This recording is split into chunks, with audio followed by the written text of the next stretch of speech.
শুক্রবার সকালে রাজধানীর যাত্রাবাড়ী পাইকারি বাজার ঘুরে দেখা গেছে ২০ টাকা কমে শিং মলাঢালা বিক্রি হচ্ছে ৩৫০ টাকায়, তেলাপিয়া পাঙ্গাস পাওয়া যাচ্ছে ২২০ টাকার মধ্যে।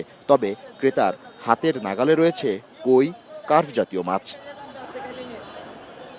এদিকে গত সপ্তাহের তুলনায় ২০ থেকে ৩০ টাকা বেড়েছে পাবদা মাছ।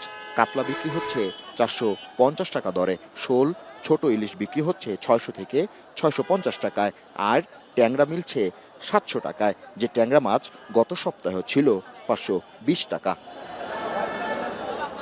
এদিকে ভিন্ন চিত্র রাজধানীর কারওয়ান বাজারে। এখানে পাইকারি বাজার থেকে মাছের দরে তফাৎ অন্তত ৫০ থেকে ৬০ টাকা।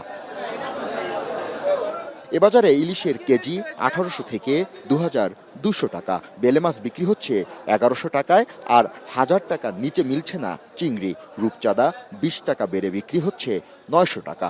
তবে স্থিতিশীল রয়েছে ছোট মাছের দাম। বিক্রেতারা জানান, জ্বালানির বাড়তি দরের কারণে সড়কে পরিবহনের ভাড়া বৃদ্ধি পেয়েছে, তাই মাছের দর কিছুটা বেড়েছে।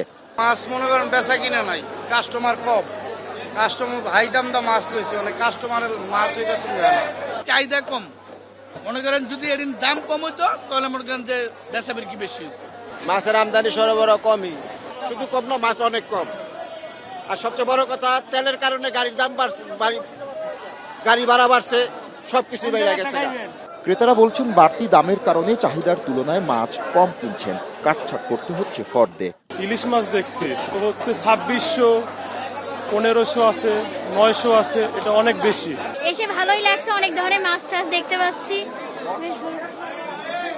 দাম একটু বেশিই মনে হয়। কেনা আমাদের একটু টাপ হয়ে যেতে হচ্ছে কেনা, আর একটু বাজারে যে একটু কম হইতো তাহলে আমাদের সবার জন্য সুবিধা হইতো।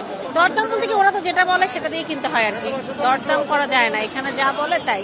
ক্রেতারা বলছেন, বাজার মনিটরিংয়ে জোর দিলে বাড়তি দাম নেওয়ার প্রবণতা নিয়ন্ত্রণে আসবে।